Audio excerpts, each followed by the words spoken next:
What's up guys, today we're going over the Legend of Acrius, which just received a buff this season, and this scene is a DPS monster for both fireteam and solo. So first we'll be going over that and comparing it to a few things, then using it with the no backup plans, which also just received a buff this season, and making a very unique build with this combo. So starting off looking at the Legend of Acrius, it did not receive a buff to its damage this season. It still has the normal exotic perk and Trench Barrel as a catalyst. The buff this season was for its total reserves.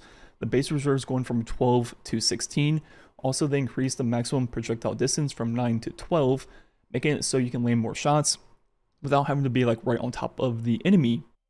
So looking at damage on Carl with the Acrius, I'm going to be using div just to make the number one number and not a bunch of random projectiles, but for the numbers I will divide the 15% debuff out. So the damage on Carl with Acrius without Trench Barrel was 92.9 thousand. With Trench Barrel it went up by 40% to 129.7, so quite a lot of damage per shot with this weapon. Definitely super high burst, and this is a unique weapon for DPS because something like a dexterity will greatly increase the DPS. You do want decent reload speed, but being in a Luna well or behind a rally barricade will be more than enough. And what you can do with this weapon is after every time you shoot, just constantly reload. So melee, shoot 3 while reloading, melee, shoot 3 while reloading over and over again, and you'll never have to do like a traditional reload. And this is one of the weapons where the DPS will actually go up after the initial 3 shots, because your second, third, fourth, fifth melee will actually animation cancel the shot and make it a little bit quicker. So DPS over 3 was 107,000, and over 6 actually goes up to 111, and as you shoot off the entire reserves, it should not drop at all as long as you're reload canceling every single shot, because the reload is actually faster than the rate of fire of this weapon. And this weapon with double reserves goes up to 19 ammo, meaning over 2.5 million total damage output. So this weapon has great total damage output and really good sustained DPS. Its numbers are looking very promising. So comparing it to someone I haven't shown off this season yet that's becoming a little bit popular is going to be the Sleeper Stimulant, a kind of similar feeling weapon, but for long distance. So look at damage on Carl, 118,000. Looking at the rate of fire of 1 and 2 mag. 1 mag at like 5.7 seconds, then 2 at 10.5, meaning DPS of 1 is pretty similar at 103,000, but over 2 falls off a little bit down to 90,000. And as you have to shoot more and more, unlike the Acrius, that will continue to fall off. Total ammo is 16 with double reserves, meaning 1.9 million total damage, which is once again lower than that of the Acrius. I'm going to be making my Apex Predator video this weekend and comparing a lot of rockets, so we will compare Acrius and the Sleeper to those this weekend. But just comparing to what we've seen this season, Acrius in terms of DPS is not quite that of Rockets plus G-Horn, but its total damage output and DPS is definitely better than that of Linears, and it for sure pumps out more damage than Rockets over its entire reserves. But the thing about these 3 different things, Rockets, Linears, and the Acrius, is they're not necessarily fighting for the same territory, right? Linears are only good for bosses far away with really good crits. Rockets are going to be good for kind of non-moving, very chunky bosses, and the Acrius is going to be really good for things that are up close and personal. For example, the first dungeon boss, or even Nezrek, I feel like it wouldn't be terrible. But the exotic that makes Acrius an absolute monster for solo play will be the no backup plans. While using a Void subclass, rapid shotgun final blows, or defeating a powerful combatant with a shotgun will grant a Void Overshield and start health regeneration. While you have a Void Overshield, shotguns deal additional damage, and shotgun final blows refresh the Overshield, provides a moderate benefit to shotgun airborne effectiveness and reload speed. So we look at the damage buff of the no backup plans. This shotgun normally hits for 56,000. Now if I go ahead and give myself a Void Overshield right here at 76,000, which is going to be a 35% buff, which is really high.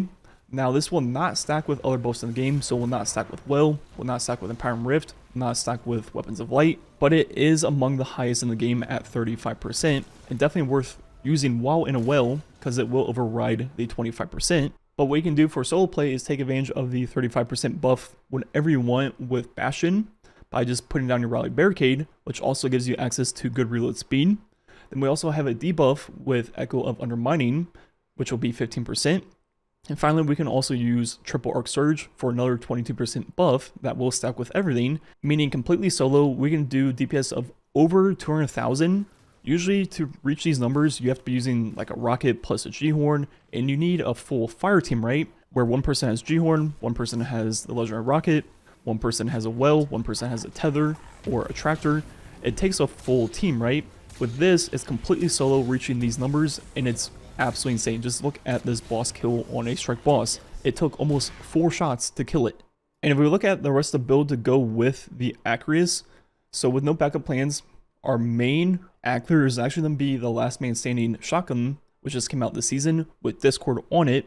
In left column, the best perk doesn't really matter. I would go for a hipfire grip actually, to be honest, but none of them are really that important. And with that, what we can do is throw on whatever primary you want. I usually use the sidearm because we'll be close range a lot. And when you get a final blow, you'll get Discord for 7 seconds, meaning every single final blow will completely refund the ammo to the mag from thin air, meaning true infinite ammo. And when you initially get a double kill with a shotgun, you will get a void overshield, giving you the 35% buff to the shotgun and your Acrius in your back pocket. Then every shotgun final blow after that will completely refresh the overshield and extend its timer. And all you have to do is get a primary kill every 7 seconds and you just go crazy. And since the shotgun isn't void, we're kind of limited on what we can do with the full build.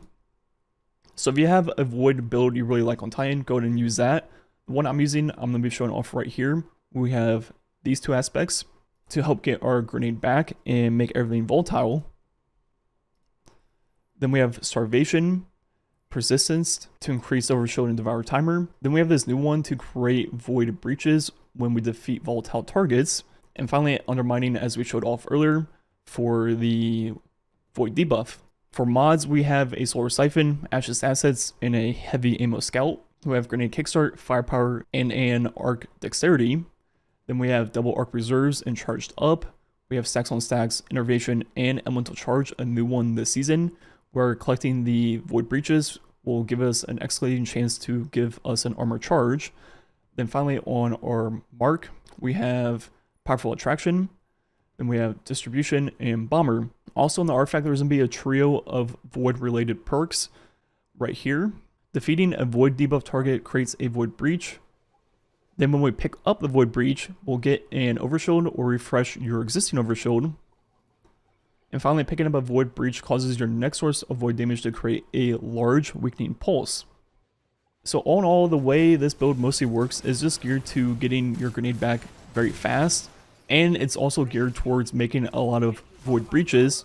And when we pick up those Void Breaches, we'll proc Devour, helping us get our grenade back and give us full health back on every kill, allowing us to play even more aggressive with the Overshield. And that is basically the whole gist. If this shotgun was void, we could also feed it into volatile rounds and really start feeding it into that triple artifact per combo. But since our only source of void damage is going to be our grenade or melee really, it really doesn't do that much.